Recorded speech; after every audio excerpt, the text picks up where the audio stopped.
তোমায় বিয়েটা করতে হবে, আর শুধুমাত্র আমাকে একটা বাচ্চা দেওয়ার জন্য। 2 বছরের সংসার হবে আমাদের। 2 বছর পর বাচ্চাকে ছেড়ে তোমাকে চলে যেতে হবে। আমানের কথায় মেঘ ছোটাছুটি বন্ধ করে শীতল দৃষ্টিতে তাকিয়ে আছে। আমান গিয়ে মেঘের মুখের বাঁধনটা খুলে দেয়। কি মনে করেন নিজেকে? খুব বড় মানুষ আপনি? যা বলবেন তাই শুনতে হবে আমায়? হ্যাঁ, শুনতে হবে, কারণ এখন আর তোমার কাছে কোনো উপায় নেই। আমানের কথায় মেঘ অবাক দৃষ্টিতে তাকায় আমানের দিকে।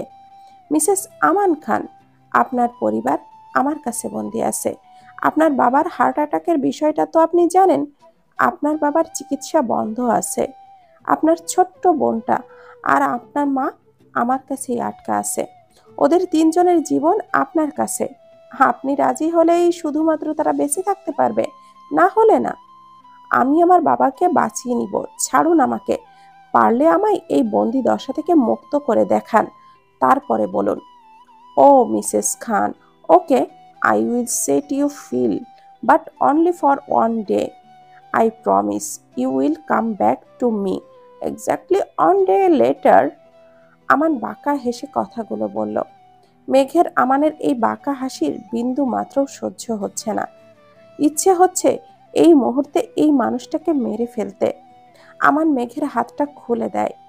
মেঘ ছাড়া পেয়ে এক দৌড়ে বেরিয়ে আসে সেখান থেকে। সাদা 3 পিস পরা, চুল এলোমেলো করা। মেয়েটার ওড়নাটা পুরোটাই সামনে ভিজিয়ে গেছে। মেয়েটা দৌড়াচ্ছে, যার জন্য পেছনের কোনো কথাই তার কানে আসছে না। মাথায় শুধু একটা চিন্তা, ব্যাংকে পৌঁছাতে হবে। বাবার জন্য মায়ের করা ডিভিএসটা ভেঙে বাবার চিকিৎসার টাকা জোগাড় করতে হবে। মেঘ দৌড়ে তাদের অ্যাকাউন্ট করা ব্যাংকে আসে। দৌড়ে আসতে প্রায় 1 ঘন্টা সময় লাগে। জায়গাটা নির্জন ছিল, তবে মেঘের চেনা ছিল, সেই জন্যই সে দৌড়ে আসতে পেরেছে। ব্যাংকে এসে, excuse me, yes ma'am, may I help you?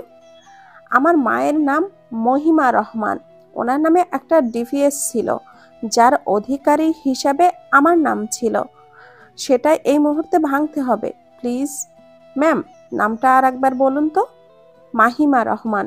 Sorry ma'am, ওনার এই টাকাগুলো আমরা গত 3 দিনের মধ্যে ওনাকে দিতে পারবো না। কেন? ওপর থেকে অর্ডার আসছে। এটা পারবো না আমি। কিন্তু আমার বাবার জীবন মরণ প্রশ্ন। হতে পারে, কিন্তু ম্যাম পারবো না। মেঘ অনেক চেষ্টা করেও কাজটা করাতে না পেরে হসপিটালে চলে আসে। মেঘের বাবার অবস্থা ভীষণ খারাপ। নার্স এসে বলল, ম্যাম, এই মুহূর্তে টাকা জমা না দিলে আপনার বাবাকে বাঁচানো সম্ভব না। মেঘ অসহায় হয়ে বসে পড়ে। একদিকে তার মা আর বোন আটক। কি করবে কিছুই বুঝতে পারছে না মেঘ। চারিদিক যেন ভনভন করে ঘুরছে সবকিছু। হসপিটালের একটা বেঞ্চে বসে পড়ে মেঘ। মেঘের সামনে এখন মাত্র একটা রাস্তাই খোলা। চোখের কোণে জমে থাকা বিন্দু বিন্দু পানির কণা মুছে মেঘ আমানের কাছে যাওয়ার জন্য পা বাড়াতেই পায়ের ব্যথাটা নাড়া দিয়ে ওঠে। এত সময় দৌড়ে দৌড়ে অনেকটা পথ হেঁটেছে, আর চলছে না পা দুটো। সাথে থাকা ব্যাগটাও পড়ে গিয়েছিল রাস্তায়। মেঘ মাথা নিচু করে কাঁদছে। হঠাৎ তার সামনে তার চোখের পানির ওপর হাত রাখে এক ব্যক্তি। মেঘের চোখ থেকে নির্গত পানির ফোঁটা লোকটার হাতে গিয়ে পড়ে। মেঘ মাথা তুলে তাকায়। সামনে আর কেউ না, আমান দাঁড়িয়ে আছে। পেপার রেডি আছে, সাইন করে দাও। আগে আমার বাবাকে ফেলে না রেখে চিকিৎসার জন্য পাঠান। সাইন করলে তবেই সব হবে। মেঘ চোখটা বন্ধ করে সামনে থাকা পেপারটায় সাইন করে দেয়। অপারেশন থিয়েটারের এই আলোটা জ্বলে ওঠে। আমার মেঘের হাত ধরে এক পাশে নিয়ে আসে। সেখানে উপস্থিত হয় মেঘের মা আর ছোট বোন। ওদের দেখে ওদের কাছে যেতে চায় মেঘ। আমার মেঘের হাতটা আটকে ধরে। চোখের পানি বাঁধ ভেঙে গড়িয়ে পড়তে থাকে। আই এম সরি মা। পেছন থেকে টান অনুভব হয় মেঘের হাতে। শেষবারের মতো মা বোনকে দেখে নাও, পরে গিয়ে সুযোগ নাও পেতে পারো। মেঘ একটা পাথরের মতো সব কথা শুনল, কিছুই বলল না। সামনে একটা কাঁটাযুক্ত পথ অপেক্ষা করছে তার জন্য। সেটা পাড়ি দিতে কেউ তাকে সাহায্য করবে না। মেঘ চোখটা বন্ধ করে নেয়, আর অতীতের কথা স্মরণে আসতে থাকে। মেঘের পুরো নাম জান্নাতুল মেঘ। মা বাবার দুটো মাত্র সন্তানের মধ্যে বড় সন্তান। ইন্টার 2য় বর্ষে পড়ুয়া মেয়েটা ভীষণ চঞ্চল স্বভাবের। মা বাবা আর ছোট বোনটা তার পরিবার না, জীবন বলতে গেলে একেবারে। বাবা একজন সামান্য সরকারি কর্মকর্তা, কিছুদিন হলো রিটায়ারমেন্টে আসছেন। মাও চাকরিজীবী, একটা প্রাইমারি স্কুলে চাকরি করতেন। কিন্তু হঠাৎ একটা অ্যাক্সিডেন্টে মায়ের পায়ে সমস্যা হয়ে যায়, যার জন্য চাকরিটা মাকে ছেড়ে দিতে হয়। কোনো মতে সংসারটা চললেও পরিবারের সবার সাথে ভালোবাসায় ভরা দিনগুলো ভালোই কাটছিল। সেদিন শুক্রবার, সব কিছুই ছুটির দিন ছিল। রিমির ইচ্ছে হয়েছে আইসক্রিম খাওয়ার, তাই আপুর সাথে বিকালে বেরিয়ে পড়ে। দোকান থেকে আইসক্রিম নিয়ে দুই বোন পার্কের পাশে রাস্তা দিয়ে গল্প করতে করতে আসছে। দুইজন হেঁটে বাসায় আসছিল, এমন সময় কিছু লোক তাদেরকে ঘিরে ধরে। কি চাই? ম্যাম, আপনাকে একটু আমাদের সাথে আসতে হবে। কোথায়? ম্যাম প্লিজ, আপনি কথা বাড়াবেন না, আমাদের সাথে আসুন, না হলে অর্ডার আছে আপনাকে জোর করে নিয়ে যাওয়ার। আরে, একে তো কথা নেই বার্তা নেই, আমাকে নিয়ে যেতে চাইছেন, আবার ধমকও দিচ্ছেন। মাথায় তুলে না আছাড় দিব, রাস্তা ছাড়ুন। Okay ma'am. লোকগুলো জোর জবরদস্তি করে মেঘকে নিয়ে আসে, আর রিমি অনেক চেষ্টা করেও আটকাতে পারে না। মেঘকে নিয়ে গেলে রিমি দৌড়ে বাসায় চলে আসে মা বাবাকে কথাটা বলার জন্য। মেঘকে এনে বসানো হয় আমানের সামনে। আমান খান খুবই অল্প বয়সে মাফিয়া হয়ে ওঠা এক বিজনেসম্যান, দেশ থেকে নাম যার বাইরে পর্যন্ত ছড়িয়ে আছে। মেঘ আমানকে সামনে দেখে কিছু সময় তাকিয়ে রয় আমানের দিকে। আসসালামু আলাইকুম। ওয়ালাইকুম আসসালাম। আমাকে এখানে তুলে আনার মানেটা কি? একটা ডিল করতে চাই আপনার সাথে মিস মেঘ। আপনি আমার নাম জানলেন কি করে? কেন, খুব কঠিন কিছু নাকি আপনার নাম জানাটা? দেখুন, আমাকে এইভাবে অসভ্যের মতো তুলে আনার কারণটা কি? আপনাকে সভ্যভাবে প্রথমে বলা হয়েছিল, কিন্তু আপনি অসভ্যতার রাস্তাটাই বেছে নিয়েছেন। মানে কি? মানে কিছু না। ডিলের কথায় আসি। কিসের ডিল? বেশি কিছু না। 2 বছরের জন্য স্ত্রী আর সন্তানের মা হবার দায়িত্ব নিতে হবে আপনাকে। আমানের মুখে এইসব কথা শুনে মেঘ আমানের গালে ঠাটিয়ে একটা চড় বসিয়ে দেয়। আর কি পেয়েছেন আপনি? এই বিকেলের সময় একা একটা মেয়েকে তুলে এনে আপনি আমায় এগুলো বলছেন? আমানের চোখ মুহূর্তে লাল বর্ণ ধারণ করে। আমার নিজের বাম হাতে মেঘের মাথার পেছনটা ধরে অন্য হাতে মেঘকে খুব কাছে নিয়ে আসে। মুহূর্তে মেঘের রাগ যেন সব ভয়ে পরিণত হয়ে যায়। মেঘের ঠোঁট দুটো আঁকড়ে ধরে আমার নিজের ঠোঁট দিয়ে। মেঘ কিছু সময় ছোটাছুটি করার পরে আমান মেঘকে ছেড়ে দেয়। মেঘ এবার সমস্ত শক্তি দিয়ে আমানকে আবারও ঠাটিয়ে একটা চড় দেয়, কিন্তু বিপরীতে আমান আবারও মেঘের সাথে একই কাজ করে। আর সাহস করো না চড় মারার, না হলে এরপর যা হবে তার জন্য তুমি নিজেই দায়ী থাকবে। আমানের কথায় মেঘ ভেজা চোখে তাকিয়ে আছে। একটা মানুষ হঠাৎ এইভাবে তার জীবনে কি করে আসতে পারে? এটা কি আদৌ সম্ভব? তোমার কাছে ভাববার জন্য সময় আছে, কিন্তু মাত্র 3 দিন। যা করবে 3 দিনের ভাবো। মনে রেখো, তোমার জন্য আমি সব কিছু ধ্বংস করে দিতে পারি। কথাটা বলে আমান সেখান থেকে চলে আসে, আর মেঘকে আমানের লোকেরা বাসায় পৌঁছে দিয়ে আসে। মেঘ বাসায় পৌঁছাতেই, কি রে মা, কোথায় ছিলি? রিমি বলল কারা যেন তোকে তুলে নিয়ে গেছে। কি হয়েছে মা? মা, রিমি তোমার সাথে মজা করেছে, তুমি চিন্তা করো না, আমি ঠিক আছি। মানে কি রিমি? এটা কোন ধরনের অভদ্রতা? কিন্তু মা। মেঘ রিমিকে ইশারা করে রিমি চুপ হয়ে যায়। রিমি, একটু চা নিয়ে আয় তো। মেঘ নিজের রুমে চলে আসে। মেঘ চঞ্চল স্বভাবের হলেও ভীষণ চাপা, কখনো অতিরিক্ত কষ্ট না হলে তা প্রকাশ করে না। সবাই তাকে ভালোবাসে, ওর কিছু হয়েছে শুনলে সবাই খুব কষ্ট পাবে। রিমি চা নিয়ে আসে মেঘের জন্য। আপু চা দে। তুমি মিথ্যা বললে কেন? বাবা মায়ের ওপরে এমনিতেই অনেক চাপ যাচ্ছে, প্লিজ তুই আর কিছু বলিস না, ওরা সহ্য করতে পারবে না। কিন্তু আপু। রিমি না। ঠিক আছে, তোর যা ভালো মনে হয়। মেঘ চা খেয়ে নেয়। এভাবে চিন্তার মাঝ দিয়ে 3টা দিন কেটে যায়। ঠিক 3 দিন পর মেঘ নিজের রুমের বেলকনিতে বসেছিল। হঠাৎ কোনো অচেনা নাম্বার থেকে ফোন আসে। হ্যালো, আসসালামু আলাইকুম। ওয়ালাইকুম আসসালাম, মিসেস খান। মেঘ কণ্ঠ শুনে বুঝতে পারে ওপাশের লোকটা কে। মেঘের বুকের মাঝে ধকধক শব্দ তীব্র হতে থাকে। কি চাই? আপাতত শুধু তোমাকে। দেখুন, আমি আপনার এইসব ফালতু প্রস্তাবে রাজি নই। ওকে, সমস্যা নেই, সামনে যা ঘটতে চলেছে তার জন্য তুমিই দায়ী। সেদিন আমান শুধু এই কথাটা বলেই ফোনটা রেখে দিয়েছিল। মেঘ সেদিন না বুঝতে পারলেও প্রায় 5 দিন পরে বাবার হঠাৎ হার্ট অ্যাটাক বুঝতে পারে কি হচ্ছে তার সাথে। হসপিটালে দৌড়ে কোনো কাজ হচ্ছিল না। মেঘকে জানান দিতে আবারও তুলে নিজের কাছে নিয়ে যায় আমান। পরের বার ঠিকই শেষ তার উদ্দেশ্য সফলতা লাভ করে। হঠাৎ গাড়ি থেকে নামার জন্য মেঘ বন্ধ চোখ দুটো খুলে তাকালো। পাশে বসে থাকা লোকটা তাকে কোলে তুলে নিল। এটা এয়ারপোর্ট। মেঘ অবাক হয়ে আছে। পাশে প্রেসের লোক সামনে ছবি তুলছে, গার্ডরা সামনে দিয়ে অতিরিক্ত লোকগুলোকে সরিয়ে দিচ্ছে, আর আমান কোনো গল্পের নায়কের মতো রাস্তা দিয়ে হেঁটে চলেছে। আমানের মুখে কালো মাস্ক। মেঘ খেয়াল করলো তার মুখেও একটা সাদা মাস্ক। কিছু সময় পরে তারা প্লেনে উঠে এলো। প্লেনটা যে শুধুমাত্র আমানের জন্য তা ভেতরে এসেই বুঝতে বাকি রইল না মেঘের। প্লেনের ভেতরে কেউই নেই, শুধুমাত্র দুজন হেয়ার হোস্টেস ব্যাগ খুলে উপরে তুলে রেখেছে। আমান মেঘকে একটা সিটে বসিয়ে দেয় আর মুখ থেকে মাস্কটা খুলে দেয়। আমরা কোথায় যাচ্ছি? যাচ্ছি কোথাও, চিন্তা করো না, তোমার স্বামীর বাসায়ই যাচ্ছ তুমি। মেঘ অবাক হয়ে তাকিয়ে রয় ফর্সা বর্ণের এই ছেলেটার দিকে। চোখগুলো হালকা কটা, একটা সাদা শর্ট হাতার গেঞ্জি প্যান্টে ইন করা। মেঘের দিকে ঝুঁকে থাকায় চুলগুলো সামনে এসেছে। কে বলবে এত মায়াবী চেহারার লোকটার পেছনে আসল রহস্যটা কি? আমি যাব না কোথাও, আমায় প্লিজ আমার পরিবার থেকে আলাদা করবেন না। আমার মেঘের কথায় অট্ট হাসিতে মেতে ওঠে। ও মাই গড, তুমি কি বললা এগুলা? আমার 10 দিনের পরিশ্রম, তুমি বুঝছো?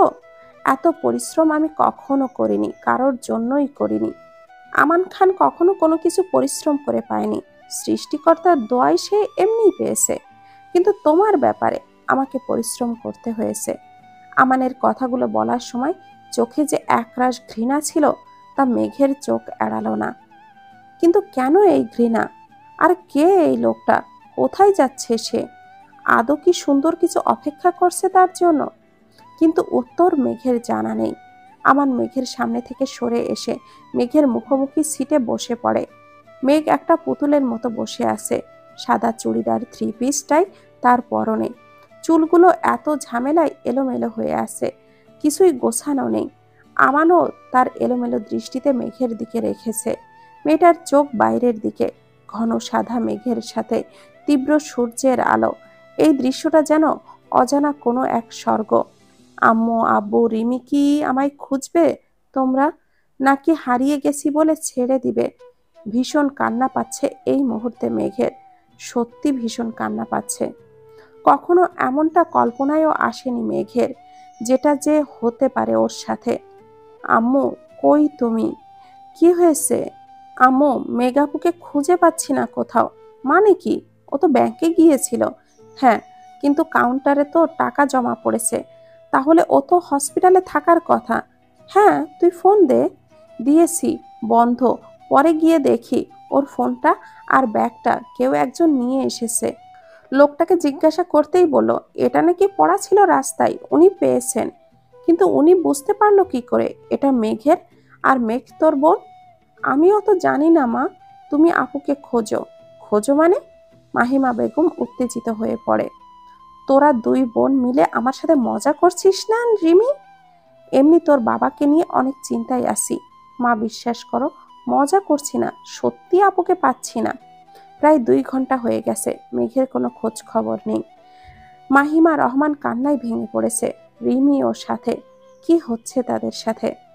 প্রায় 4 ঘন্টা হতে চলল, মেঘের কোনো খোঁজ খবর নেই। মাহিমা বেগম দৌড়ে পুলিশ স্টেশনে যান, তারা যদি তাকে কোনো হেল্প করতে পারে। কিন্তু পুলিশও বলছে যে 24 ঘন্টার আগে তারা কোনো রিপোর্ট লিখবে না। এবার সত্যি অসহায় হয়ে আছে দুজন, কিছুই করার নেই। রাত 12টা 30 মিনিট প্লেনটি গিয়ে ল্যান্ড করেছে সাউথ কোরিয়ার এয়ারপোর্টে। মেঘ বুঝতে পারে এটা তার দেশ নয়, কিন্তু এটা ঠিক কোন দেশ তা বুঝতে পারছে না। আমান গিয়ে মেঘকে আবারও পাজা কোলে তুলে নেয়। মেঘ চুপচাপ আমানের কলারটা ধরে রেখেছে, ভীষণ ক্লান্ত চোখ দুটো। বাংলাদেশের এয়ারপোর্টের মতো এখানকার এয়ারপোর্টেও লোকের সমাহার। মেঘ খেয়াল করে দেখলো টিভিতে আমান আর মেঘের বাংলাদেশের এয়ারপোর্টের ছবি দেখানো হচ্ছে। আর কোরিয়া ভাষায় সংবাদ পাঠ করা হচ্ছে। মেঘ অবাক হচ্ছে সবকিছু দেখে, কিন্তু আমান তাকে তোয়াক্কা না করে মেঘকে নিয়ে বাইরে এসে সোজা গাড়িতে উঠল। সে উঠতেই রাস্তা ফাঁকা করে দেওয়া হলো, আর গাড়ি চলতে লাগলো আপন গতিতে। চারিদিকে শুধু উঁচু উঁচু বিল্ডিং ছাড়া আর কিছুই দেখা সম্ভব না। বেশ কিছু সময় গাড়ি চলার পরে একটা বাড়ির সামনে এসে গাড়ি থামতেই বিশাল একটা গেট খুলে দেওয়া হলো। গাড়ি ভেতরে যায়। আমার নেমে মেঘকে নিয়ে বাসার ভেতরে যায়। Welcome to your new home Mrs Khan, কিন্তু মাত্র 2 বছরের জন্য। আমানের কথায় মেঘকে সবকিছুই মনে করিয়ে দিচ্ছে পূর্বে কি কি হয়েছে। মেঘ চোখ দুটো বন্ধ করে নেয়, একটাই প্রশ্ন করে, কেন করছেন এমন? আমি কি দোষ করেছি? একটু বলুন আমাকে। সময়ের সাথে সাথে দোষ খুঁজে পাবে। তার আগে বলি, এটা সাউথ কোরিয়া, আমার দেশ এটা। এতটা সময় তোমার দেশে ছিলাম, তাই হয়তো তোমার কোনো ক্ষমতা থাকলেও থাকতে পারতো, কিন্তু এখন এখানে শুধুমাত্র আমার রাজত্ব, কারণ এটা আমার দেশ। এই বাড়িটা দেখছো, প্রতিটা ইটও আমার খবর দিবে। যদি তুমি পালাতে চাও, জাস্ট চেষ্টাও করবে না পালানোর। তুমি এখান থেকে একা বাংলাদেশে ফিরতেও পারবে না। তোমার পাসপোর্ট, ভিসা সব আমার কাছে। এই বাড়ির বাউন্ডারি থেকে তুমি বার হতে পারবে না, কখনো না। তাই চেষ্টাও করবে না আশা করি। আমার মেঘকে একটা বিশাল রুমে বসিয়ে কথাগুলো বলে আর বেরিয়ে গেল, বাইরে থেকে দরজাটা লক করে দিয়ে। মেঘের বুঝতে বাকি নেই যে লোকটা বাংলাদেশি না। মনের মাঝে হাজার রকমের প্রশ্ন নাড়া দিচ্ছে, কিন্তু হাজার রকম ক্লান্তিতে ভেতরটা ভর করেছে। বিছানার এক কোণে গুটি মেরে বাচ্চাদের মতো করে শুয়ে পড়ল মেঘ। প্রায় 2 দিন চলল প্রচন্ড চিন্তা, না খাওয়া, নির্ঘুম। বিনা গোসলে তাকে গ্রাস করছে ভীষণভাবে। বিন্দু মাত্র শক্তি নেই অন্য কিছু করার। কারোর সাথে কথা বলার ইচ্ছে নেই এখন। কিছু সময় পর কিছু কাপড় হাতে আমান মেঘের রুমে আসে। বাচ্চাদের মতো এক পাশে নিজেকে গুটিয়ে শুয়ে আছে। ক্লান্তিতে তার মুখটা স্পষ্ট বোঝা যাচ্ছে। আমান মেয়েদেরকে নিয়ে মেঘের ঘরটা গুছিয়ে দেয়, আর একটা ফ্রক আর জিন্স খাটের পাশে রেখে একটা চিরকুট দিয়ে চলে যায়। সকাল গড়িয়ে বিকেল, ঘুম ঘুম চোখ দুটো মেঘ খুলছে। না খেয়ে আর থাকা সম্ভব না তার পক্ষে। পেটের মধ্যে মনে হচ্ছে যেন সবই ফাঁকা, কিছুই নেই। পাশে থাকা বোতল থেকে পানি খেয়ে নেয় মেঘ। বিছানা থেকে উঠে পাশে একটা কাপড় দেখতে পায়, সাথে একটা চিরকুট। মেঘ চিরকুটটা হাতে নেয়। মিসেস খান, গোসল করে নিন, কাপড়টা পরে নিচে আসুন, অপেক্ষা করছি। আমান। মেঘের কথা বাড়ানোর কোনো ইচ্ছে নেই, এমনিতেও গোসল তাকে করতেই হবে। কাপড় নিয়ে সোজা ওয়াশরুমে চলে যায়, ফ্রেশ হয়ে বের হয়। রুমে এসে দেখতে পায় অনেক রকমের খাবার রাখা আছে, আর তারই সামনে টেবিলে পার উপরে পা তুলে আমান বসে আছে। খেয়ে নাও, আর বলো না যে খাবো না। আমি এক কথা 2বার বলবো না। মেঘ চুপচাপ খেয়ে নেয়। আমান কিছুটা অবাক হয়। মেয়েটা তারা আশা করেছিল না যে এত সহজে কথাটা মেনে নেবে। মেঘের খাওয়া দেখে আমান বুঝতে পারলো ওর প্রচুর ক্ষুধা পেয়েছিল। মনে মনে খুব খারাপ লাগে, তার উচিত হয়নি এইভাবে মেয়েটাকে কষ্ট দেওয়া। সাউথ কোরিয়ার একজন অতি প্রভাবশালী সফল বিজনেসম্যান আমান খান। বিখ্যাত এই বিজনেসম্যানের বাবা সাউথ কোরিয়ার হলেও মা ছিলেন বাংলাদেশি। তরুণ প্রজন্মের মেয়েগুলোর কাছে সে একজন আইডল। এমন কোনো তরুণী নেই যে তাকে চিনবে না। কিন্তু সম্প্রতি তিনি বাংলাদেশি কোনো এক নারীর সাথে বিবাহ বন্ধনে আবদ্ধ হয়েছেন বলে জানা গেছে, যার জন্য চারিদিকে শোরগোল। গতকাল বাংলাদেশ টু সাউথ কোরিয়ার সফরে তার সাথে ছিল একটি মেয়ে, যাকে সে তার স্ত্রীর রূপে উপস্থাপন করেছে। টিভিতে সংবাদে মেঘের ছবি দেখিয়ে মাহিমা রহমান আর রিমি অবাক হয়ে তাকিয়ে আছে। কি থেকে কি হলো মা? এগুলো কি হচ্ছে? আমি কিছুই জানি না। হে আল্লাহ, এগুলো সত্যি অবিশ্বাস্যকর। আমার মেয়ে। মাহিমা রহমান কান্নায় ভেঙে পড়ে। সত্যি কিছু বোঝার ক্ষমতা নেই কারোরই। হুট করে কি হচ্ছে? সূর্য অস্ত যাচ্ছে। পকেটে হাত রেখে সূর্যের শেষ কিরণটা দেখছে। কাচের জানালা ভেদ করে আলো বেরোতে আসছে। এই শহরটা ভীষণ বড়, চারিদিকে বড় বড় কাচের তৈরি ইমারত। কেউ শখের বশে গাছ লাগালে তা শুধু দেখা যায়। বাংলাদেশ থেকে একদম আলাদা। নিজের 24 বছর বয়সে এই প্রথম বাংলাদেশ ভ্রমণ ছিল আমানের। তার মায়ের দেশটা যে ঠিক এমন হবে তা সে ভাবেনি। খুবই ইচ্ছে ছিল মায়ের বাড়িতে যাওয়া, কিন্তু তা আর সম্ভব হলো না। তার আগে অন্য এক নতুন সত্যের মুখোমুখি হয়েছে সে। আমানের ফোনটা হঠাৎ বেজে ওঠে। পকেট থেকে ফোনটা বের করে। নাম্বারটা দেখে একটা বাঁকা হাসি দেয় আমান। যেন এত সময় এই ফোনটারই অপেক্ষায় ছিল সে। এত সময় পরে ফোনটা আমার কাছে এলো। ভেবেছিলাম এয়ারপোর্টে ঢোকার কিছু সময় পরেই আমি ফোনটা পাবো। ওপাশের কথাটা শুনে আমান আবারও অট্ট হাসিতে মেতে ওঠে। Wow wow wow, Mrs Chowdhury, এত কেন তেজ আপনার বলুন তো? মেঘকে কিন্তু আমি আমার স্ত্রী করে নিয়েছি।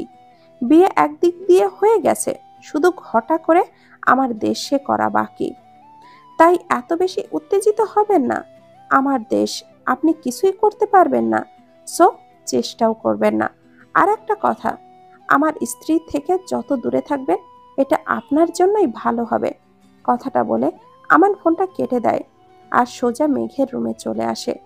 মেয়েটা বসে বসে কাঁদছে, নামাজের পাটিতে বসে কাঁদছে, দুই হাত তুলেছে সৃষ্টিকর্তার কাছে। মেঘের কান্না কেন জানি আমানের সহ্য হচ্ছে না। কষ্ট হচ্ছে মেয়েটার কান্না দেখে, বুকের ভেতরটা ভেঙে আসছে। কিন্তু কিছু একটা মনে হতেই নিজেকে সামলে নেয় আমান। মেঘ হাত নামিয়ে আমিন বলে জায়নামাজ উঠিয়ে রাখে। পেছনে ফিরে আমানকে দেখে কিছুটা চমকে ওঠে। কি হলো, ভয় পেলে কি? কাল সকালে আমাদের বিয়ে, মানে হলো ঘটা করে বিয়ে যাকে বলে। ফ্রেশ থাকবে, পৃথিবী জানবে তুমি আমার স্ত্রী। সো নিজেকে সামলে নাও। আমার সামলানো না সামলানোতে আপনার কি আসে যায়? আমি তো আপনারই পুতুল। মনে করবেন আপনি যেভাবে চালাবেন সেভাবেই চলবে। মেঘের কথার মানে আমান বুঝতে পারে। এক পা করে মেঘের দিক থেকে এগোতে থাকে। মেঘ চোখটা শক্ত করে আমানের দিকে তাকিয়ে রয়। হয়তো ভয়গুলো সব কেটে গেছে। তুমি তো সাহসী মেঘ। মেঘের এতটা কাছে চলে গেছে আমান, যেন আমানের থেকে আসা গরম নিঃশ্বাস মেঘের মুখের উপরে পড়ছে। ভেতরটা ভয়ে হিম হয়ে আসছে মেঘের। লোকটাকে নিয়ে বিশ্বাস নেই, কি করতে কি করে বসে তা শুধু সেই জানে। ভয় পাচ্ছ কেন? তুমি তো সাহসী। আমার অস্বস্তি হচ্ছে, দূরে সরে যান। না, দূরে না, কাছে আসতে বলো। মেঘ মাথা নিচু করে রেখেছে। পেছনে দেওয়াল, নড়ার কোনো জায়গা নেই। আমান এক ধ্যানে মেঘের দিকে তাকিয়ে আছে। চুলগুলো খোলা, তার মুখের উপরে আছে কিছু চুল। মেয়েটা মাথা নিচু করে থাকায় হালকা আলোতে যেন বেশি চমক দিয়ে উঠছে তার চেহারাটা। খুব ইচ্ছে হচ্ছে বলতে, তুমি এত সুন্দর কেন, কিন্তু আমান তা বলতে পারছে না। মেঘের সামনে থাকা চুলগুলো কানের কাছে গুজে দিল আমান, আর কানে একটু ভালোবাসা এঁকে দিল। মেঘ কেঁপে উঠল। তোমার চুলে একটা মাতাল করা ঘ্রাণ আছে জানো তুমি। মেঘ যেন নিশ্চুপ। আমান সরে আসে, আর মেঘ সেখানেই দাঁড়িয়ে থাকে। ছেলেটার পরনে ছিল সাদা শার্ট, ইন করে হাতাটা ফোল্ড করা, আর কালো প্যান্ট। ছেলেটা যাই পরে তাতেই যেন সুন্দর লাগে, কিন্তু কর্ম মানুষের আসল গুণ। আমানকে ক্লিন শেপে দেখতে ভীষণ বাচ্চা বাচ্চা লাগে। আচ্ছা, উনি এমন কেন? খোঁচা খোঁচা দাড়িতে কি সুন্দর লাগতো না? মেঘ সব ভাবনা বাদ দিয়ে রাতের আকাশে তারা দেখতে ব্যস্ত হয়ে যায়। রিমি মেঘের ছবি নিয়ে বসে আছে। নিজের জীবনে কখনো বোনের থেকে আলাদা থাকেনি সে। আকাশের দিকে তাকিয়ে শুধু মেঘের কথা ভাবছে। আর সুনয়না আঁখি দুটো টুপ টুপ করে পানি ঝরাচ্ছে। আপু, কই গেলি হঠাৎ করে? তোর না আমার সাথে পূর্ণ চন্দ্র দেখার শখ ছিল? তুই না ভালোবাসতি রাতের আকাশ দেখতে আমার সাথে? আমাকে ছেড়ে এভাবে না বলে কোথায় চলে গেলি আপু? তোকে ছাড়া আমার ভীষণ কষ্ট হচ্ছে রে আপু। আমি তোকে ভীষণ ভালোবাসি আপু, প্লিজ ফিরে আয় আপু। আমি একা হয়ে গেছি, ভীষণ একা হয়ে গেছি। রিমি কাঁদছে আর কথাগুলো বলছে। হঠাৎ তার দরজায় কারোর উপস্থিতি টের পেয়ে পিছনে ফিরে চায় সে। ওদিকে জানালার কাজ ভেদ করে আসছে আকাশের চাঁদ। আজ পূর্ণ চন্দ্র উঠেছে। রিমির সাথে সবসময় আকাশের চাঁদ দেখতো মেঘ। রিমির থেকে আজ মেঘ অনেক দূরে, এতটা দূরে যে কখনো কি আদৌ আবার ফিরে দেখা হবে তা জানা নেই ওদের। রিমি, তুই কি ভুল বুঝলি আমায়? আমান পেছন থেকে মেঘকে দেখছে। চুলগুলো কোমর পর্যন্ত মেয়েটার। পেছন থেকেও যে তার স্ত্রীকে এত সুন্দর লাগে তা আমানের জানা ছিল না। স্যার, আপনার কল। পেছন থেকে হঠাৎ কারোর কণ্ঠ শুনে আমানের ধ্যান আসে। গার্ডের থেকে ফোনটা নিয়ে নিজের রুমে চলে যায় আমান। মেঘের রাত কাটে নির্ঘুম, আমানের কাটে মেঘকে ভেবে। সকালে সূর্য উদয় হয়, মেঘ ঠিক সেখানেই বসে আছে, রাত জাগা পাখির মতো। দুটো চোখ আজ বন্ধ হয় একটুক্ষণের জন্যেও। তখন সকাল 10টা। কিছু মেয়ে হঠাৎ করেই মেঘের রুমে আসে। এরা যে ভিনদেশী তা বুঝতে পারছে Megh. Ma'am, you finish your work, please give us some time to make you. Megh চুপচাপ তাদের কথা মেনে নিল। না নিয়েও হয়তো আর কোনো উপায়ও নেই। মেঘকে একটা সাদা গাউন পরানো হয়েছে, আর হালকা একটা কানের দুল আর পেন্ডেন্ট পরিয়ে সাজানো হয়েছে। এটা তো খ্রিস্টানদের বিয়ের সাজ। মেঘ চুপচাপ হয়ে বসে আছে, শুধু দেখছে কি করা হচ্ছে। সবই সাদা করা হয়েছে, শুধু মেঘের ঠোঁটে গাঢ় লাল লিপস্টিক দেওয়া হয়েছে। মাথার উপরে সাদা ওড়না, হাতে ফুল ধরিয়ে দেওয়া হয়েছে। Ma'am, come with us please. মেঘকে নিয়ে বাইরে আসা হলো। পুরো বাড়ি সাজানো হয়েছে, হাজার রকমের ফুল এবং লাইট, কিন্তু সবই সাদা। সিঁড়ির কাছে আসতেই একটা লোক আমার পাশে এসে দাঁড়ায়। আমি লোকটার দিকে তাকিয়ে বোঝার চেষ্টা করি সে কে, কিন্তু না, আমি বুঝতে পারলাম না সত্যি কে সে। লোকটা আমার হাত ধরে নিচে এলো, আমানের সাথে দাঁড় করালো। আমার লোকটার হাত থেকে আমার হাতটা নিজের হাতে নিল। আর এখানে মুসলমান ধর্ম অনুসারে বিয়েটা হয়ে গেল। বাধা পড়ে গেলাম লোকটার সাথে। হয়তো তার কাছে 2 বছরের জন্য, কিন্তু আমার কাছে এটা সারা জীবনের জন্য। এখানে অনেক মানুষ, সবাই ফর্মাল পোশাকে। এখানের সংস্কৃতি আর আমাদের সংস্কৃতি একদমই আলাদা। আমি বসেছিলাম, আমার পাশে আমান বসে আছে। হঠাৎ সামনে থেকে কেউ এসে আমায় জড়িয়ে ধরলো। আমি বুঝে ওঠার আগেই রিমি বলে উঠল, আপু, তুই এমন কেন বলবি? মেঘের চোখটা ঝাপসা হয়ে আছে। এটা যে রিমি তা বুঝতে বাকি নেই মেঘের। কিন্তু ও এখানে কি করে এলো? ওকে আনলো কে? রিমি, তুই? রিমি মেঘকে ছেড়ে মেঘের সামনে আসে। তুই কোথায় চলে এসেছিস এটা আমায় না বলে? বল কেন এসেছিস? মেঘ নিশ্চুপ। কি উত্তর দিবে? উত্তর দেওয়ার মতো কোনো কিছু প্রশ্ন সে করেনি। পাশ থেকে আমান উঠে এসে রিমির পাশে দাঁড়ায়। আরে, আপনি তো বাংলাদেশি ভাষায় আমার শালি হন, তাই না? তার মানে আমার বোনের মতো। ও সরি, বোনের মতো বোনই। তাহলে ভাই, এই বিয়েতে এত কান্নাকাটি কেন? রিমি অবাক হয়ে তাকিয়ে আছে আমানের দিকে। আপনি আমায় নিতে পাঠিয়েছিলেন? হ্যাঁ, আমি। কারণ তুমি তোমার বোনকে ভীষণ ভালোবাসো, আর তোমার বোনের বিয়েতে তুমি নেই, এটা তো হয় না। মেঘ অবাক হচ্ছে আমানের কথা শুনে। ছেলেটার মাথায় কি চলে তা বোঝা সত্যি মুশকিল। কি হচ্ছে তা এখন অন্তত বোঝা ভীষণ মুশকিল। বিয়ের অনুষ্ঠানটা শেষ। রাত 8টা বাজে। মেঘ রিমির সাথে একটা ঘরে বসে আছে।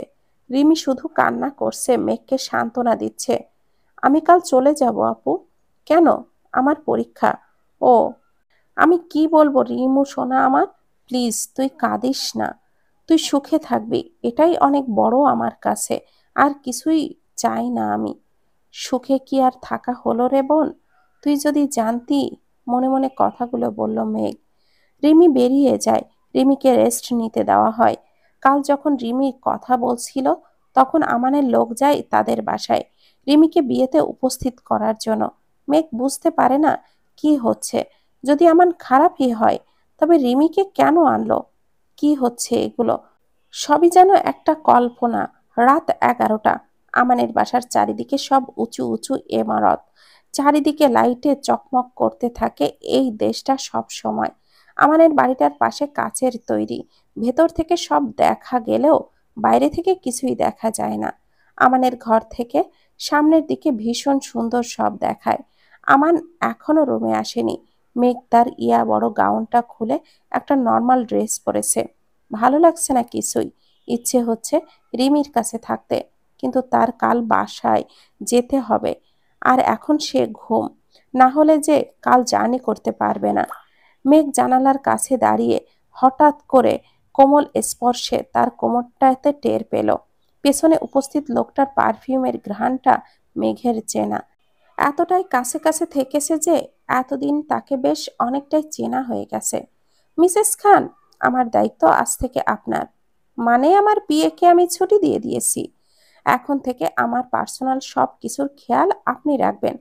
আমার খাওয়া দাওয়া, আমার ঘুম, আমার অফিস মিটিং কয়টায়, আমার টাই বেঁধে দিবেন, আমার শার্ট ইন করে দিবেন, আমার চুল ঠিক করে দিবেন, আমার ব্লেজারটা পরিয়ে দিবেন। আমার খাওয়া দাওয়ার সময় কি খাবো তা শুধু আপনি রান্না করবেন। ও হ্যাঁ, আমার খাবারটাই শুধু আপনি রান্না করবেন, আর কেউ না, ওকে? তোমার বাবা ঠিক আছেন? কাল কথা বলে নিও। তোমার মাও ঠিক আছে। সবাই সুস্থ আছে। সো নো চিন্তা। আর হ্যাঁ, সব থেকে গুরুত্বপূর্ণ, আমার বাবা হওয়ার দায়িত্বটাও আপনার সব থেকে বড় দায়িত্ব। কিন্তু আজ আপনি আমাকে ঘুম পাড়িয়ে দিবেন।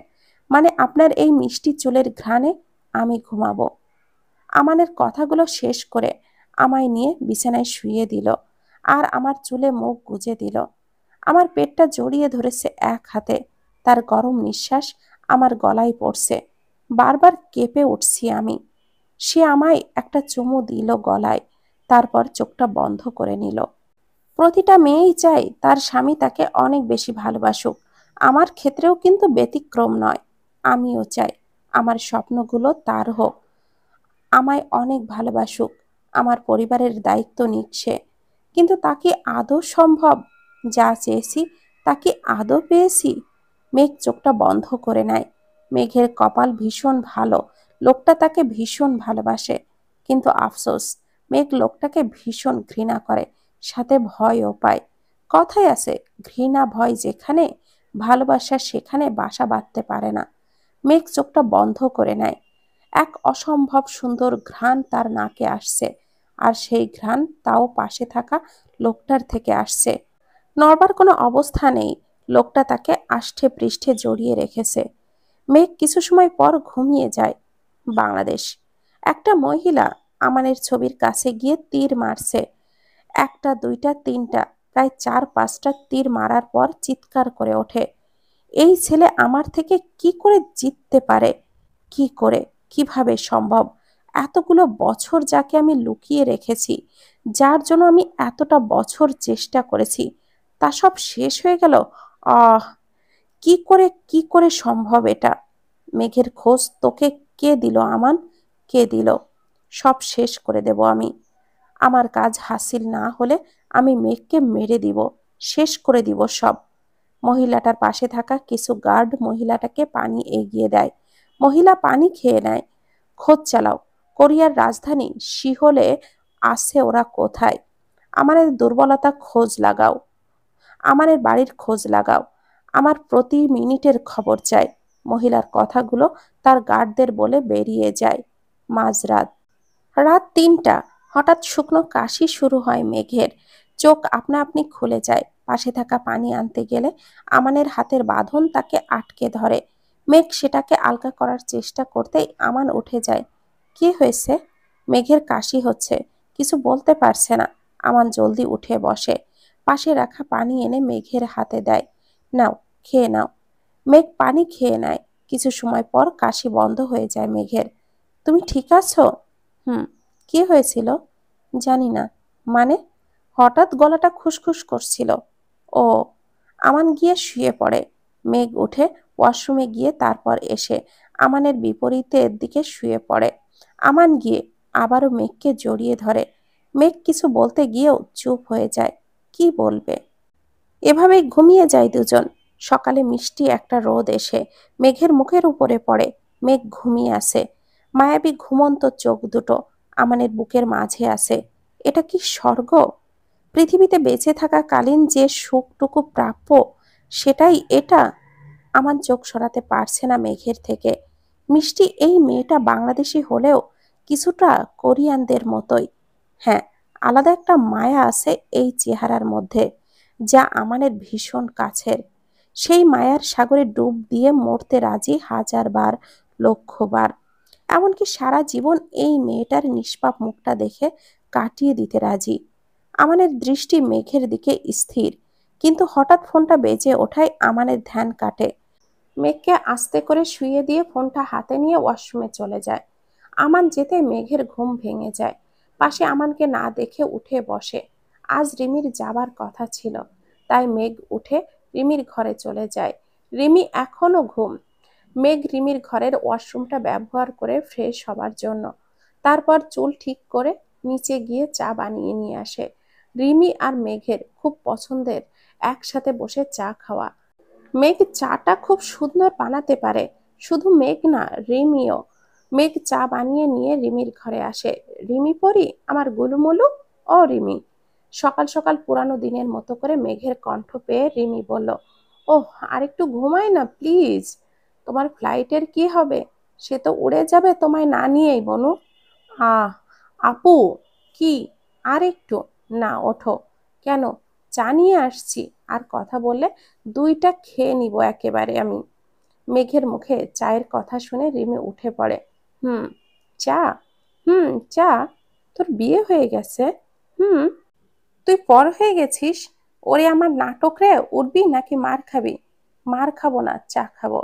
রিমি মেঘের থেকে চাটা নিয়ে খেতে শুরু করে। আপু, হুম। তুই চল, তোরে নিয়ে যাই। হুম, চল। সত্যি? হুম, সত্যি। না, তুই চলে গেলে তো ভাইয়া একা হয়ে যাবে। হুম। মেঘ জানে রিমি এমনি একটু পাগলামি করে। আসলে ও তো কখনো মেঘকে ছাড়া থাকেনি, তাই ও এমন সব অদ্ভুত কথা বলবে। আরো কি কি যে বলবে তা শুধু মেঘই জানে। কি? হুম। তুই তো বললি তুই তো ভীষণ খারাপ। আমি আবার কি করলাম? তুই যাবি না আমার সাথে? হুম, আমি বুঝি। আরে পাগল। হ্যাঁ, আমি পাগল। রিমি, মেঘ, চল উঠে শাওয়ার নিবি। হুম, নেব। শেষটা করি চাটা আগে। রিমি আর মেঘ চাটা শেষ করে রিমি ওয়াশরুমে চলে যায়, আর মেঘ বাইরে চলে আসে। মেঘ সোজা নিজের রুমে চলে আসে। আমান একটা হালকা আকাশি রঙের শার্ট ইন করে পরে আয়নার সামনে দাঁড়িয়ে চুল ঠিক করছে। পাশে কিছু মেয়ে দাঁড়িয়ে। একটা আলনাতে অনেকগুলো কোট রাখা আছে। আমান আয়নার ভেতরে মেঘকে দেখে মেঘের কোমরটা জড়িয়ে ধরে নিজের কাছে নিয়ে আসে। কোথায় ছিলে মিসেস খান? আরে, এত মানুষের সামনে এগুলো কি ব্যবহার? হ্যাঁ, কই কি ব্যবহার? আমি আমার বউকে কাছে টেনেছি, ওদের ভেতর তো কাউকে না। আরে, কি আরে? ছাড়ুন না। আজব। টাইটা বেঁধে দাও। মেঘ পেছনে ফিরে আমানকে টাইটা বেঁধে দেয়। এবার দেখো, এর ভেতরে কোন কোটটা তোমার পছন্দ সেটা আমাকে পরিয়ে দাও। আমি কি করে বুঝবো এগুলো? বোঝা লাগবে না, যা ইচ্ছে। মেঘ গিয়ে একটা কালো রঙের কোট নিয়ে পরিয়ে দিলেন আমানকে, আর মেয়ে দুটো আলনাটা নিয়ে বেরিয়ে গেল। তুমি না থাকলে এগুলো ওরাই করতো। মানে কি? আপনার সব কাজ কি এই মেয়েরা করে নাকি? হ্যাঁ। মেঘ চোখ বড় বড় করে তাকিয়ে পড়ে আমানের দিকে। আমান মেঘের রিয়াকশন দেখে হেসে দেয়। Oh Mrs Khan, you feel jealous? No. মেঘ সরে আসে। চলো নিচে চলো। মেঘ আমানকে নিয়ে নিচে আসে। রিমি রেডি হয়ে নিচে নামে। যাবার সময় হয়ে গেছে। তোমার সাথে তো সব সময় এই লোকটা থাকবে। তোমায় প্লেনে উঠিয়ে দিয়ে তারপরেই সে আসবে। আর এয়ারপোর্ট থেকে তুমি তো বাসা চিনবে। হ্যাঁ ভাইয়া। মন খারাপ করো না রিমি, তোমার জন্য পার্মানেন্টই কোরিয়ায় ব্যবস্থা করছি আমি। শুধু পরীক্ষাটা ভালো করে দাও। যেখানে আমি এখানে মাত্র 2 বছর, সেখানে এই লোক আমার বোনকে কেন পার্মানেন্টের জন্য ব্যবস্থা করতে চাইছে? মেঘ মনে মনে কথাগুলো ভাবছে। হ্যাঁ ভাইয়া। মেঘ, আমান আর রিমি একসাথে ব্রেকফাস্ট করে নেয়। আমান আর রিমি বেরিয়ে যায়। মেঘের মনটা ভীষণ খারাপ হয়ে যায়। আমান রিমিকে নিয়ে সোজা এয়ারপোর্টে যায়, আর মেঘ রুমে চলে আসে। সত্যি একা একা ভালো লাগছে না তার। পুরো বাড়িতে সব সার্ভেন্ট যার যার কাজ করছে, শুধু মেঘ বসে বসে বোরিং সময় কাটাচ্ছে। মেঘ ওয়াশরুমে গিয়ে গোসল করে বেরিয়ে আসে। মাথায় তোয়ালে পেঁচিয়ে সব জায়গায় ঘোরাফেরা করতে থাকে। বাড়িটা বিশাল বড়। হাঁটতে হাঁটতে সব নতুন কিছুর সাথে পরিচিত হচ্ছে মেঘ। আমানের ড্রেস একটা রুমে রাখা, আমানের জুতো আরেকটা রুমে রাখা, এবং আরেকটা রুমে গিয়ে মেঘ তো অবাক। এখানে সব স্কিন কেয়ার প্রোডাক্ট। আল্লাহ, এরা এত সুন্দর, তাও এদের এতগুলো লাগে। হায়, কি করা যায়? মেঘের মাথায় একটা বুদ্ধি আসে। আরে, আগে তো ভেবে দেখিনি, আমি তো রান্না করতে পারি। মেঘ সোজা কিচেন রুমে চলে যায়। মেঘ সুন্দর করে রান্না করা শুরু করে। রান্না শেষে রুমে এসে দেখে 2টো বেজে গেছে। বেশ অনেকটা সময় কেটেছে রান্না করে। মেঘ অজু করে নামাজ পড়ে নেয়। আর কিছু সময় পরে আমান আসে। তুমি রান্না করছো কেন? মেঘ জায়নামাজ রাখছিল। হঠাৎ আমানের কণ্ঠ শুনে মেঘ পেছনে ফিরে তাকায়। আপনি কি করে জানলেন? কেন? তোমায় তো আগেই বলেছি এই বাড়িতে কি হবে না হবে সবই আমার জানা। সময় কাটছিল না। সমস্যা নেই, তোমার সময় কাটার ব্যবস্থা করছি। ভার্সিটিতে ভর্তি হওয়া কাল থেকে। আর এখানে টুকটাক পড়ালেখা করো, ভর্তি হয়ে তারপর বোঝো কেমন লাগে। মেঘ অবাক হয়ে আমানের দিকে তাকিয়ে আছে। লোকটা রান্না করেছি বলে রেগে গেছে কেন? এতে রাগার কি হলো? আজব তো। হ্যাঁ, ভালো হবে। আবার সময়ও কেটে যাবে। হ্যাঁ, দেখা যাবে কেমন মজা। আপনি কি রেগে আছেন আমার উপরে? কেন? মনে হচ্ছে। তাহলেই তাই। মেঘকে কাছে টেনে নিয়ে, আরে এটা কেমন রাগ? ভালোবাসার রাগ। মানে? মানে ভালোবাসা বুঝতে পেরেছো? মেঘের গলায় মুখ গুজে দেয় আমান। মেঘ অবাক হয়ে আমানের দিকে তাকিয়ে আছে। কি আজব? কোথায় আজব? তো ফ্রেশ হয়ে আসুন, খাবার খান। তুমি যা রান্না করেছো তা কি বাংলাদেশি খাবার? অবশ্যই। তাহলে চলো। 1 মিনিট। কি? আপনি অফিস থেকে এসে হাত মুখ না ধুয়ে কি করছেন বলেন তো? ও, তাই তো। হ্যাঁ, তাই তো। চুপচাপ গিয়ে ফ্রেশ হয়ে আসুন। আমান অশ্রমে চলে যায়। মেঘ নিচে চলে আসে। ম্যাম। হ্যাঁ। আপনি কোরিয়ান ভাষায় কথা বলতে পারেন? না, আসলে আপনি যদি কোরিয়ান বলতে পারেন তাহলে আপনার সাথে যোগাযোগ করা সহজ হবে। আমি চেষ্টা করব। মেঘ আর মেয়েটার কথার মাঝে আমান চলে আসে। তারা দুজনে খেয়ে নেয়। মেঘ উপরে এসে দেওয়ালের কাছে বসে পড়েছে। সামনের দৃশ্যটা সত্যি অপূর্ব। আমান রুমে আসে। মেয়েটাকে সে যখন দেখে তখনই মেয়েটা এইভাবে বাইরের দিকে মুখ করে বসে থাকে। এটা সে প্রথম দিন থেকে দেখে আসছে। আমানের কিছুটা কষ্ট হয় এটা দেখে। আজ তো তার বিকালে কোনো কাজ নেই, ওকে নিয়ে বের হলেই হয়। যেই ভাবা সেই কাজ। মেঘ। জি। কি করছো? কিছু না, ঘুমাবো। না। কি? ঘুমাবে না? কেন? শিডিউল দেখতে? মানে? মানে ঘুরতে চলো। কিন্তু? কি কিন্তু? কোথায় যাব? চলো, দেখাচ্ছি। মেঘ একটা শর্ট গেঞ্জি আর একটা হালকা ঢিলা প্যান্ট পরে উপরে বড় একটা কোট পরে নেয় আর হালকা একটু সাজুগুজু করে। আমান মেঘকে নিয়ে বেরিয়ে পড়ে। আমানের গাড়ির আগে 2টা গাড়ি, পেছনে 2টা গাড়ি। আমানের গাড়ি আজ সে নিজেই চালাচ্ছে। মেঘ সাথে আছে এই জন্য।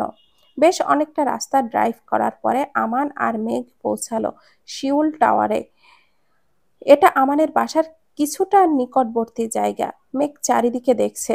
দূর দূরান্ত পর্যন্ত কারোর অস্তিত্ব নেই, কিন্তু চারিদিকে হাজার আলোর সমাহার। পৌঁছাতে পৌঁছাতে সন্ধ্যা নেমেছে আকাশে। আমান মাস্ক পরে আছে। আমানের আশেপাশে কিছু জায়গা জুড়ে শুধু গার্ডরা আর আমান নিজে। আমি বুঝতে পারছি না, এখানে রোড আছে, দোকান আছে, তবে মানুষ নেই কেন? আমান। হুম। এখানে কেউ নেই কেন? তোমার জন্য। মানে? মানে হচ্ছে তোমার জন্য এই রোডটা আপাতত বন্ধ। কিছুক্ষণ পরেই আমাদের এখান থেকে চলে যেতে হবে। আচ্ছা। এটা দেখছো? এটা হচ্ছে শিওল টাওয়ার। এটা একটু নিকটবর্তী ছিল, তাই তোমায় এখানে নিয়ে এলাম। হ্যাঁ, এটা সুন্দর। সত্যি অপূর্ব। ওইদিকে দেখো মেঘ। মেঘ পাশে তাকায়। কিছু ছেলের হাতে ফুল। মেঘের সামনে হাঁটু গেড়ে বসে আছে তারা। মেঘ অবাক হয়ে যায় আর ফুলগুলোকে নিয়ে নেয়। পাশে আরো কিছু সারপ্রাইজ। একটা আইসক্রিমের দোকান। মেঘকে তার প্রিয় স্ট্রবেরি ফ্লেভারের আইসক্রিম নিয়ে দিল আমান। আর সামনের দিকে আতশবাজি ফোটানো হলো। এরই মাঝে পেছন থেকে একটা গার্ড আমানকে কোরিয়ান ভাষায় কিছু একটা বলতেই আমান মেঘের হাত ধরে গাড়িতে ওঠায় আর সেখান থেকে চলে আসে। মেঘ দেখতে পায় তাদের প্রায় ঘিরে ধরতে গিয়েছিল হাজার লোকের সমাহার, কিন্তু আমান মেঘকে নিয়ে তার আগেই চলে আসে। মেঘ মৃদু হেসে বাইরের পরিবেশ উপভোগ করছে। তোমার মাত্র 5টা মিনিট সময় দিতে আমার জান বেরিয়ে গেছে। কেন? তুমি কি জানো কত ঝামেলা? এটা ব্যস্ত রাস্তা। 5 মিনিট আটকে রাখা মানে হাজার কাজে বাধা পড়া। ও, কেন? কি হতো সবাই রাস্তা ব্যবহার করলে? আপনাকে তুলে নিয়ে যেত। আমাকে না নিলেও তোমাকে নিয়ে যেত। কেন? মেঘের কেন শুনে আমান হেসে দিল। আমানের হাসির দিকে তাকিয়ে আছে মেঘ। আমানও মেঘের মতো বড় একটা কোট পরেছে। ভেতরের গেঞ্জিটা গলা আটকে দিয়েছে। ছেলেটার চুলগুলো, ছেলেটার হাসি এত সুন্দর কেন বুঝতে ভীষণ কষ্ট হয় মেঘের। ভালোবাসলে কি তার সবই সুন্দর লাগে? কিন্তু মেঘ কি পাশে থাকা মানুষটাকে ভালোবাসে? ছেলেটার হাসি দেখে মেঘের সবসময় ধীর গতিতে অতিবাহিত হতে থাকে, যেন এটাই সময় এখানেই যেন থেমে যাচ্ছে। আমি জানি আমি সুন্দর, তাই বলে এইভাবে দেখার কিছু নেই। সারাটা দিনই তো তোমার সাথেই থাকি, কিন্তু এই আইসক্রিমটা কিন্তু আর মাত্র কিছু সময় থাকবে, তারপর তোমার কাপড় নষ্ট হয়ে যাবে। হামানের কথায় মেঘের ধ্যান ফিরে আসে। মেঘ ঠিক হয়ে বসে আর আইসক্রিম খাওয়াতেই মন দেয়। কে বলেছে আমি ওনাকে দেখছিলাম? আমি তো বাইরে দেখছিলাম। হুম। মেঘ মনে মনে কথাগুলো আওড়ালো। আমান ড্রাইভ করে ব্যস্ত শহর থেকে বেশ দূরে চলে এসেছে। এখানে তেমন মানুষ দেখা যাচ্ছে না। চারিদিকে একটা নিরিবিলি পরিবেশ। কিছু সময় পর গাড়িটা থেমে যায়। আমান নেমে মেঘকে নামায়। এটা কোথায়? এটা আমার জন্য সব থেকে প্রিয় একটা জায়গা। এখানে তেমন কেউ আসে না, আর রাতের এই সময়টাতে না। এটা তো একটা বাড়ি মনে হচ্ছে। হ্যাঁ, একটা পরিত্যক্ত বাড়ি। কার? আমাদের। আপনাদের? আমার প্রিয় দাদা দাদি এখানে থাকতেন। ও আচ্ছা। হুম। কিন্তু বাবার যখন 6 বছর বয়স, তখন শহরের ভেতরে চলে গিয়েছিল তারা। কিন্তু এই জায়গাটা আমার দাদির খুব প্রিয়, তাই কখনো এটাকে নষ্ট হতে দেয়নি। এটার দেখাশোনা কে করে? ওই যে লোক আছে। এসো। আমার মেঘকে নিয়ে ঘরের ভেতরে আসে। আধুনিকতার কোনো ছাপ নেই এখানে, সবই পুরানো দিনের বা পুরানো সময়ের ইশারা। আমান এত বছর পরে এসেও এই জায়গাটাকে আগের মতোই রেখেছে। এর পেছনে কারণ হলো আমান তার দাদিকে ভীষণ ভালোবাসতো। দাদির মৃত্যুর পর অনেক দিন সে একা ছিল, নিজেকে একা একা লাগতো। তারই স্মৃতি রাখতে এখানে এই বাড়িটাকে আগের মতো করেই রেখেছে আমান। মেঘ চারিদিকে ঘুরে ঘুরে দেখছে। ঘরের ভেতরে বড় করে আমানের দাদা দাদির ছবি টানানো আছে। মেঘ সেখানে গিয়ে আমানের দাদিকে দেখছে। আমানের দাদিকে তো প্রায় আমানের মতোই দেখতে। আসলে আমান মানুষটা অর্ধেক কোরিয়ান আর অর্ধেক বাংলাদেশি হয়ে গেছে, তাই এমন বিপত্তি। ছেলেটা এত সুন্দর হয়ে গেছে। মেঘ আমানের দাদির মতো পোজ দিয়ে চেষ্টা করছে। আমান পেছন থেকে সেটা দেখে মেঘের বেশ কিছু ছবি তুলে নেয়। মেয়েটা বেশ প্রাণবন্ত, সবসময় হাসি খুশি থাকতে ভালোবাসে, যদি তাকে থাকতে দেওয়া হয় তবে। মেঘ হঠাৎ পেছনে ফিরে আমানকে দেখে বেশ লজ্জা পায়। আমান বুঝতে পেরে সরে আসে। বেশ অনেকটা সময় সেখানে কাটানোর পর তারা আবারও বাসায় চলে আসে। রাতের খাবার খেয়ে মেঘ নামাজ আদায় করে নেয়। আমান তার কাজটা শেষ করছে। মেঘ ঘুম মেরে বিছানার এক কোণে শুয়ে পড়ে। কিছুটা সময় পর কোমরে কারোর স্পর্শ টের পায় মেঘ, কিন্তু কিছুই বলল না। আমান মেঘকে জড়িয়ে ঘুমিয়ে যায়। রিমি। হ্যাঁ মা। মেঘ কেমন আছে? আলহামদুলিল্লাহ মা, ও খুব ভালো আছে। তুই কি জানিস ওরা কোথায় থাকছে এখন? কেন মা, কোরিয়া? না মানে কোরিয়া কোথায়? না গো মা, এটা তো শুনিনি। আমার মেয়েটা হুট করে কি থেকে কি হয়ে গেল। যা হয়েছে ভালো হয়েছে, ভাইয়া ভীষণ ভালো। কথাটা বলে রিমি ঘরে চলে যায়। আর মাহিমা রহমান সেখানেই দাঁড়িয়ে কিছু একটা ভাবতে থাকে। তারপর নিজের রুমে চলে যায়। মেঘের বাবা অসুস্থ। হঠাৎ করে স্ট্রোক করার কারণে তিনি হুইল চেয়ারে বসে থাকেন। কথা বলতে পারেন না, ঠোঁট বেঁকিয়ে যায়। মাহিমা রহমান আজিজ রহমানকে খাবার খাইয়ে ঔষধ খাইয়ে দিলেন। আজিজ রহমান সব কিছু দূরে থেকে আসেন। মেঘের কথা সে জানে না, তবে ইশারায় সব সময় মেঘের কথা শুনতে চেষ্টা করেন। আর মাহিমা রহমান সেটাকে অ্যাভয়েড করে। কিন্তু আজ যেন আজিজ রহমান একটু বেশি উত্তেজিত হয়ে গেছেন। মাহিমা রহমান সেটা বুঝতে পারে। পাশ থেকে ফোনটা বের করে রিমিকে কল করে। রিমি পাশের রুম থেকে চলে আসে। কি হয়েছে মা? তোর বাবা যেন কেমন করছে দেখ। বাবা, কি হয়েছে? আজিজ রহমান সমানে চেষ্টা করছে মেঘের কথা বোঝানোর। তুমি আপুকে দেখবে? আজিজ রহমান সম্মতি জানায়। রিমি ফোনটা বের করে মেঘকে কল করে। মাত্রই নিদ্রা এসেছিল মেঘের, কিন্তু হঠাৎ ফোনের শব্দে তা কেটে যায়। চোখ মুছতে মুছতে ফোনটা রিসিভ করে। হ্যালো আপু। রিমি। হ্যাঁ। মেঘ আমানের হাতটা সরিয়ে উঠে বসে। এত রাতে ভিডিও কল? বাবা তোকে দেখবে আপু। বাবা দেখবে? বাবা বাসায় এসেছে? হ্যাঁ, আজ সকালে এসেছে। আমাকে বলিসনি কেন? আমি তো একটু আগেই আসলাম। ও, কোথায় বাবা? এই যে দেখো। আজিজ রহমানের দিকে ফোনটা ধরে। মেঘ বাবাকে দেখে কেঁদে দেয়। চোখের কোণে জমে থাকা পানিগুলো টুপটুপ করে বেয়ে পড়ছে অনবরত।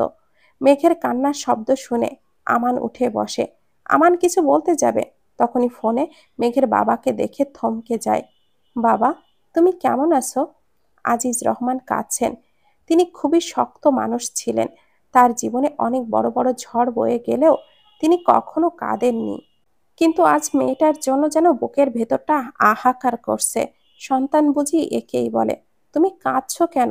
তুমি তো বলতে যে আমার মেয়ে একদিন স্কলারশিপ নিয়ে বাইরে যাবে আমার মেয়ে। তাহলে কান্না করছো কেন বাবা? খুব তাড়াতাড়ি আমি তোমার কাছে আসবো বাবা, তুমি চিন্তা করো না। মেয়ের সাথে কথা বলার চেষ্টা করছে আজিজ রহমান, কিন্তু শব্দটা ঠিক করে বের হচ্ছে না। বাবা, তুমি কষ্ট পেও না, আমাদের খুব তাড়াতাড়ি দেখা হবে। আজিজ রহমানের সাথে কথা বলে ফোনটা কেটে দেয় মেঘ। ভীষণ কান্না পাচ্ছে। বাবাকে ভীষণ মনে পড়ছে। সত্যি বাবাকে কতটা ভালোবাসে তা দূরে না আসলে মেঘ কখনো বুঝতেই পারতো না। আর কেঁদো না। কত কাঁদবে? আমান মেঘের চোখটা মুছিয়ে দিয়ে বলল। মেঘ আমানকে আপন মনে জড়িয়ে ধরল। আমান মেঘকে সান্ত্বনা দিতে চেষ্টা করছে, কিন্তু নিজেও আমান জানে এই কষ্ট কতটা যন্ত্রণা দেয়। তাই কিছুতেই মেয়েটাকে সামলাতে পারছে না। সত্যি মা বাবার ভালোবাসার কোনো তুলনা হয় না, কখনো হয় না। মেঘ, হুম, তোমার জন্য একটা গিফট আছে। কিসের গিফট? আমান পাশ থেকে একটা প্যাকেট বের করে দেয় মেঘকে। মেঘ কান্না বন্ধ করে বলে, কি এটা? দেখো কি। মেঘ প্যাকেটটা খুলে বের করে দুইটা র্যাপিং করা প্যাকেট দেখে। মেঘ দুইটাকে খোলে। একটা অ্যালবাম আর একটা আর্মি বাম্প। মেঘ চোখ বড় বড় করে তাকিয়ে পড়ে আমানের দিকে। আপনি কি করে জানলেন এগুলো? তোমারই তো আমি, আমারই তো তুমি। তোমার পছন্দ অপছন্দ সবই আমার জানা। আপনিও পছন্দ করেন বিটিএস? তেমন একটা না। ও, ধন্যবাদ। মেঘ কিছুটা খুশি হয়। আমার মেঘের কপালে হাত বুলিয়ে দেয়। এই হাসিটাই তো দেখতে চাই আমি সব সময়। মনে মনে আমান কথাগুলো বলে ওঠে। আমান, হুম, বাবার সাথে দেখা করব আমরা। হুম, খুব তাড়াতাড়ি। আজ মেঘের আমানকে ভীষণ কাছের বলে মনে হচ্ছে। কোনো বাধা নেই, নেই কোনো দূরত্ব। সত্যি ভীষণ কাছের বলে মনে হচ্ছে। রাতে দুজন ওভাবেই ঘুমিয়ে যায়। সকালে বাংলাদেশ, একটা মহিলা তার পেছনে কিছু লোক।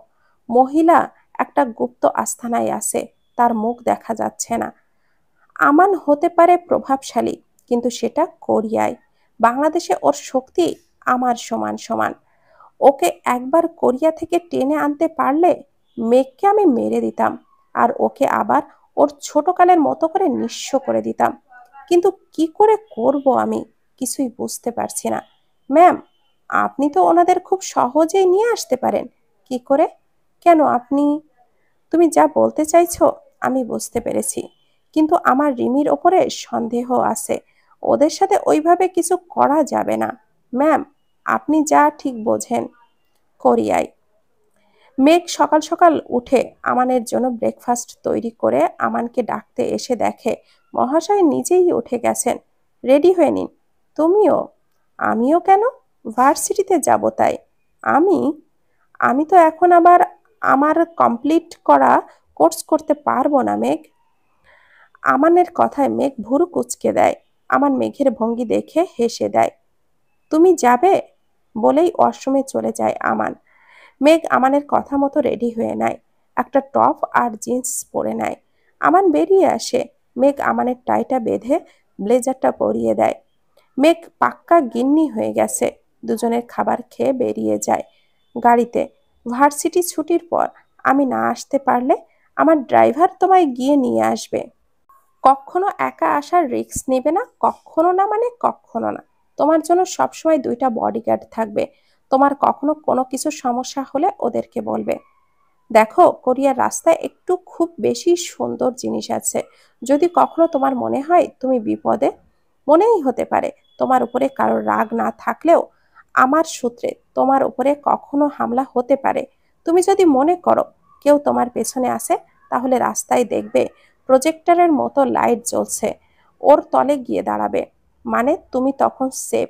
24 ঘন্টা একটা সিসিটিভি তোমায় রেকর্ড করছে। তোমার কোনো ভয় নেই, কেউ তোমার উপরে হামলা চালাতে পারবে না। ফোন বের করে আমায় ফোন করবে। তারপর কোরিয়ার মানুষগুলো খুবই স্ট্রেট হয়, মনে মনে যা আসে সোজাসুজি তাই বলে দেয়।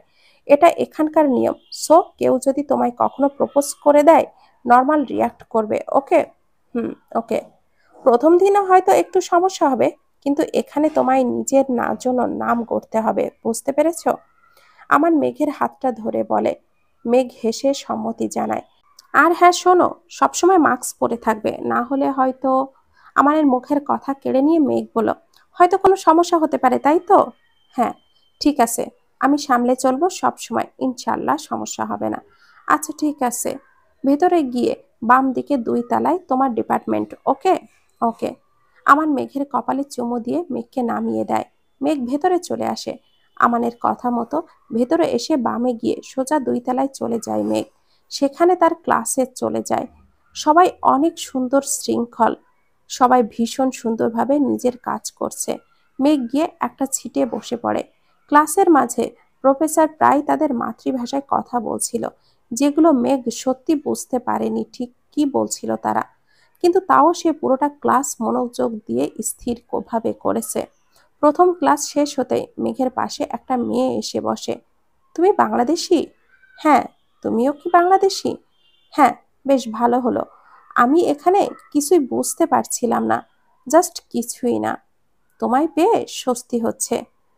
এখানে কেউ বাংলা বোঝে না, আর ইংরেজিতে আমি আমার মনের ভাষা ভালো করে বোঝাতে পারি না।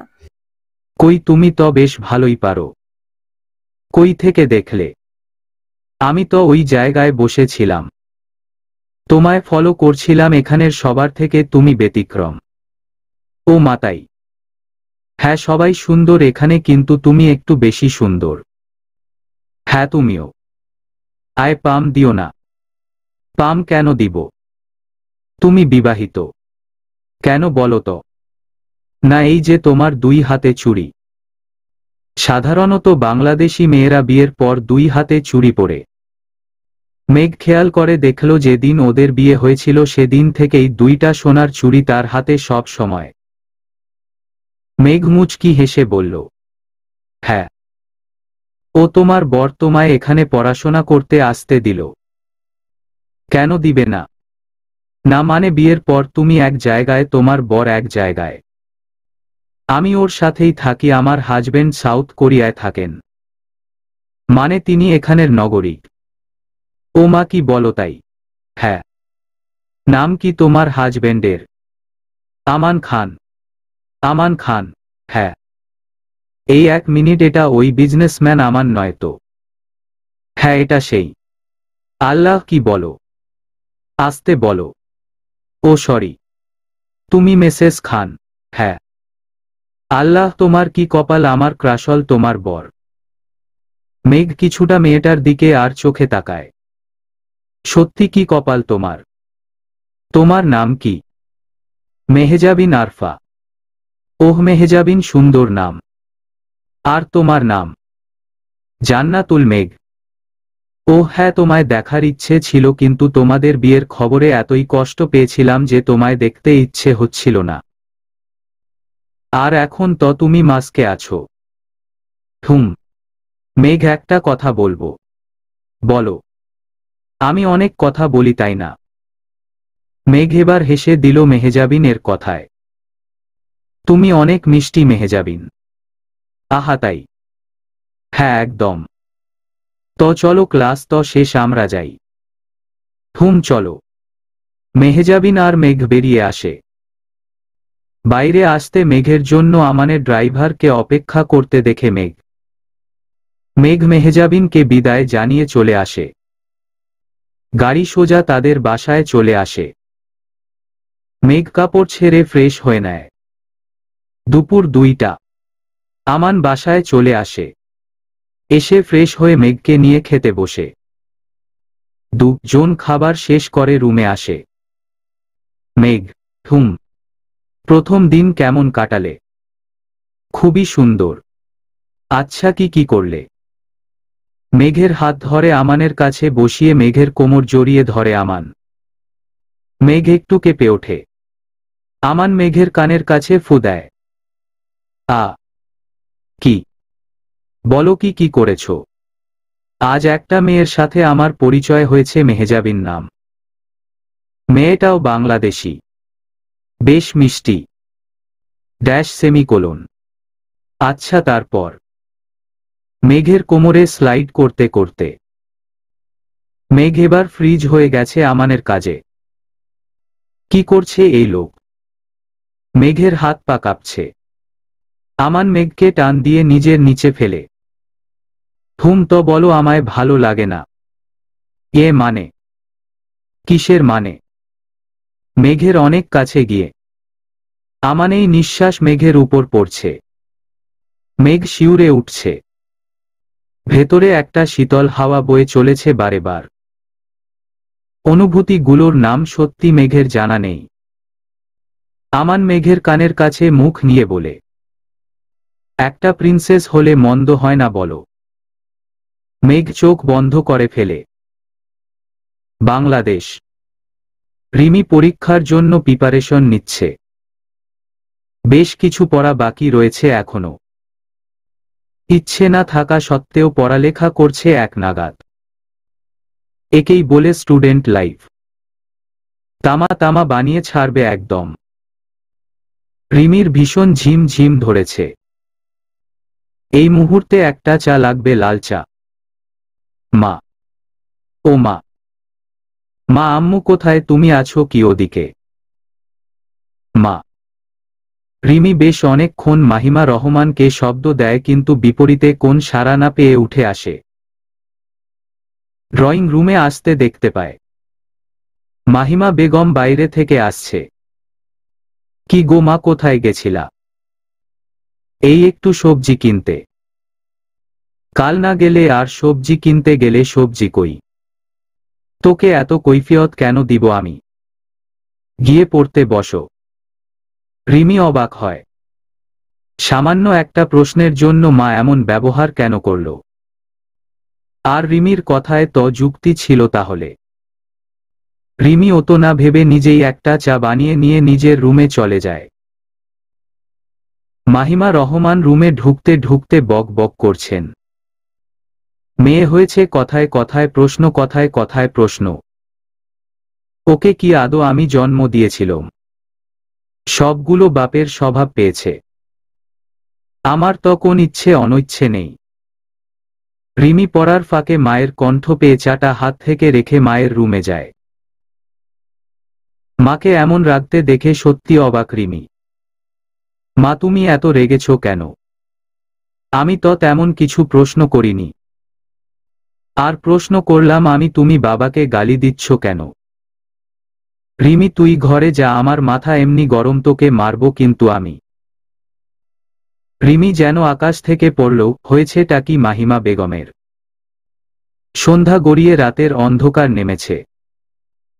মেঘ এখনো আমানের বাহুডোরে বন্দি আছে। চোখ তুলে আমানের দিকে তাকায়। টিপ টিপ লাল আলোতে ছেলেটা ফর্সা মুখটা ফুটে উঠেছে। ছেলেটো এত সুন্দর কেন তা মেঘের জানা নেই। হয়তো আলাদা একটা ভালোলাগা কাজ করছে ভেতরে ভেতরে, কিন্তু এই ভালোলাগার নাম কি তা জানা নেই মেঘের। আমানের চুলগুলো তার মুখের উপর পড়েছে। একটা দুটো। রাতের আকাশের উজ্জ্বল তারার মতো মেঘের চোখ দুটোও জলজল করছে। যদি মেঘের দুনিয়ায় কোন মহাকাশ থাকে তবে আমান হলো সেখানের সব থেকে উজ্জ্বল তারা। মেঘের জানা নেই ঠিক সত্যি কি হবে 2 বছর পর। সত্যি কি এই মানুষটার দেখা আর সে পাবে না? মুহূর্তগুলো এখানে কেন থমকে যায় না? তাহলে আর সময় কাটবে না, আর কখনো সেই সময় আসবেও না। আমানের চোখগুলো আর বাচ্চামি স্বভাব সব যেন একটা আরেক দুনিয়ার কথা। ও সব সময় ক্লিন সেভে থাকে, তাই মনে হয় ছেলেটা আজও বাচ্চা, সেই 16-17 বছর বয়সে আছে। মেঘ হালকা করে নিজেকে আমান থেকে ছাড়ানোর চেষ্টা করে, কিন্তু আমান মেঘকে আরো জড়িয়ে নেয়।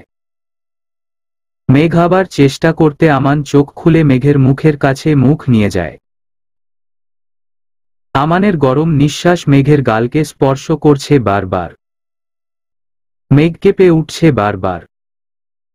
ভীষণ লজ্জাবতী তুমি, আস্তে করে মেঘের কানের কাছে মুখ নিয়ে। মেঘ যেন আরো বেশি কেঁপে ওঠে। আমান কথাটা বলে মেঘের থেকে সরে আসে। মেঘ উঠে ওয়াশরুমে চলে যায়। আমি জানি তুমি কি ভাবছ। ছেলেটা তোমায় এত ভালোবাসে তবে এমন ডিল করলো কেন? ও যদি তোমায় দূরে ঠেলে দেয় তবে এত কাছে টানে কেন? আমি জানি তোমার মনে অনেক প্রশ্ন প্রিয়, কিন্তু বিশ্বাস করো আমিও হেল্পলেস। জীবনে কখনো এমন বোধ হয়নি যা তোমার কষ্ট দেখে হয়। ভেতরে ভেতরে ভেঙে যাই আমি, কিন্তু আমি কিছু করতে পারি না। এই জীবনে প্রথম এত হেল্পলেস আমি। সত্যি আমি হেল্পলেস মেঘ, কিন্তু কথা দিচ্ছি তোমায় সব সময় আগলে রাখব। কখনো কষ্ট পেতে দিব না। অনেক কিছু হারিয়ে তোমায় পেয়েছি। তুমি না থাকলে হয়তো আমার পৃথিবীতে কোন ভালোবাসার অস্তিত্ব থাকতো না। বড্ড একা হয়ে গেছিলাম যখন আমার আল্লাহ আমায় তোমাকে দিয়েছে, ভালোবাসতে শিখিয়েছে। আমান চোখ বন্ধ করে কথাগুলো বলছিল। হঠাৎ ফোনটা বেজে ওঠে। ফোনটা পিক করতে চোখের রং চেঞ্জ হয়ে যায় আমানের। রক্তবর্ণ ধারণ করে, তারপরে নিজের শার্টটা পরে বেরিয়ে যায় বাইরে। মেঘ গোসল সেরে এসে আমানকে না পেয়ে চুল শুকিয়ে নেয়। হাম ক্ষুধা লেগেছে। মেঘের পেটে ছুঁচো ডল মারছে। মেঘ নিচে চলে আসে। যদি এখন বিরিয়ানি কেউ রান্না করে দিত কি না মজা হতো। কিন্তু আমার জন্য এখন বিরিয়ানি কে রান্না করবে? মেঘ সার্ভেন্টদের দিকে তাকায়। সবাই যে যার কাজে ব্যস্ত। আহা, কষ্ট হয় ওদেরকে কি ঝালানো উচিত। আর ওরা কি ফেমাস বাংলাদেশি বিরিয়ানি রান্না করতে পারে? আমি তো গাধি, তাই এসব ভাবছি। আপনাও ভাবছেন আমি এগুলো কি ভাবছি? আসলে সমস্যা হলো আপনাদের লেখিকা আপু মাঝে মাঝে এমন ভাবে, কিন্তু সে নিজে রান্না জানলেও বিরিয়ানি রান্না করতে পারে না। তাই খেতে ইচ্ছে হলে মাকে বারবার রিকোয়েস্ট করতে হয়। যাই হোক, গল্পে ফেরা যাক। সমস্যা নাই, ইউটিউব দেখে আজ বিরিয়ানি বানাবো। মেঘ শুরু করে দেয় কাজ। মেঘকে কাজ করতে দেখে সার্ভেন্টরা এগিয়ে আসে। ম্যাম, আমি আপনাকে সাহায্য করতে পারি। আপনি এখন কি করছেন? দয়া করে আমাকে বলবেন, আমি তোমাকে সাহায্য করব। অথবা আমি কাজ করতে পারি না, ঠিক আছে, কিন্তু আপনি আমাকে সাহায্য করতে পারেন। আসলে এখন আমি বিরিয়ানি নামে একটি বিখ্যাত বাংলাদেশি খাবার জাদুকরি তৈরি করেছি। ও আচ্ছা ম্যাডাম। সার্ভেন্টদের সাহায্য দ্বারা মেঘ রান্না করতে সক্ষম হয়। রান্না করে আমানের কথা মনে পড়ে। আচ্ছা, উনি কোথায় গেল? আমায় কেন কিছু বলে গেল না? মেঘ আমানকে ফোন করে, কিন্তু কলটা বারবার কেটে আসছিল। আমানের ফোনে যাচ্ছিল না। মেঘ চিন্তায় পড়ে যায়। কি হলো হঠাৎ? এমন তো ও কখনো করে না। ও মিটিং এর সময় ও আমার ফ্যান পিক করে।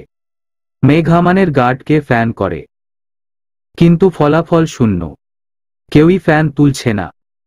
মেঘ বেশ চিন্তায় পড়ে যায়। চিন্তার জন্য খাওয়ার কথাও ভুলে যায়। কেটে যায় 2 ঘন্টা। আমানেই কোন খোঁজ নেই। মেঘ অফিসে খোঁজ নিয়েছে, আমান সেখানে নেই। মেঘ বুঝতে পারছে না কি হলো। হঠাৎ মেঘের ফোনে কোন অচেনা নাম্বার থেকে ফোন আসে। মেঘ ফোনটা পিক করতে ওপাশ থেকে একজন বলে ওঠে, খান, দয়া করে আপনার বাড়ির পাশের নির্জন গলিতে চলে যান, না হলে আপনি আপনার স্বামীকে বাঁচাতে পারবেন না। আর কথা শেষ করেই ফ্যান কেটে দেয় মেঘকে কিছু না বলতে দিয়ে। মেঘ উত্তেজিত হয়ে পড়ে। কি হলো এগুলো? মেঘ দৌড়ে বাসার বাইরে চলে আসে। বাসার কাছেই যে নিরিবিলি রাস্তা। সেখানে যেতেই কেউ মেঘের মুখ পেছনে থেকে রুমাল দিয়ে আটকে ধরে।